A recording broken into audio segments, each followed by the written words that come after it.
is Hemanth. I am working as a Deputy Manager and Grid Controller of India Limited.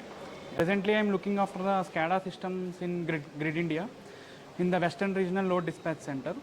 So, recently I have attended the training on the level 2 cybersecurity of OT systems. Actually, before coming to the training, I have expected mainly things like theoretical things. Cyber security means we should be awareness things like we shouldn't do these, we should do these, we shouldn't be like that. I have expected, but after coming here, I have realized that this training is mainly based on the approaches in the practical way. Like they have introduced till now, I just listened the tools like Wazuh, Wireshark, but I never used it till now.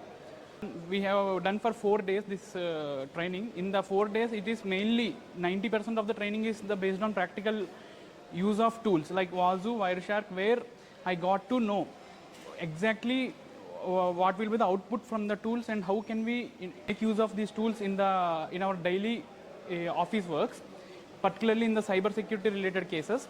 Definitely, I hope it will create impact in my office works from the cyber angle, and here the hospitality is also very good.